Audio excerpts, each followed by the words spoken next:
చాలా రోజుల తర్వాత నాకు డ్రైవర్ దొరకడంతో వెనకాల ఉన్న నా మైండ్ వాయిస్ విన్నాను రండి. ఇంతకీ రోజు సాటర్డేయా సండేయా? ఫ్రిడ్జ్ లో అయితే కూర ఉంది, రైస్ పెట్టేసుకుంటే చాలే. ఈడేంటి ఈడెలా డ్రైవ్ చేస్తున్నాడు? రేయ్ నువ్వు బానే ఉంటావురా, పోయేది నేను.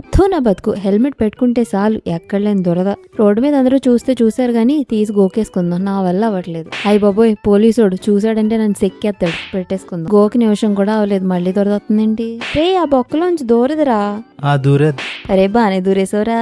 ఈళ్ళేంట్రా వీకెండ్ నేను మర్చిపోయారేంటి? అందరూ రోడ్ల మీదే పడ్డారు. సైకిల్ కొనేసుకో. బెటర్, ఎక్కడైనా ఆగిపోతే నెత్తి మీద పెట్టుకుని వెళ్ళిపోవచ్చు. అరే చూసుకుని వెళ్ళరా. ఈ బస్సోడేంటి గుద్దేసేలా ఉన్నాడు?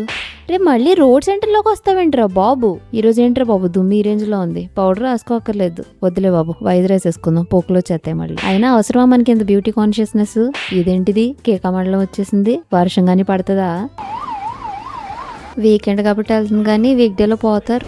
25 రే ముందు నేనున్నాను చూసుకోరా బాబు, ముద్దెట్టేస్తావేంటి? వాళ్ళకి స్పేస్ ఉండదు, క్రియేట్ చేసుకుంటారు.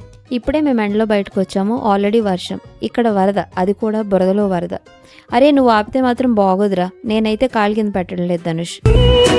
రే ఎవర్రా మీరంతా? దాని మీదకి ఎలా ఎక్కించావురా బాబోయ్. సరే గానీ బెంగళూరులో BMTC బస్ మీద భీమనాశం అని రాసుంటుంది, అంటే ఏంటో కొద్దిగా చెప్తారా?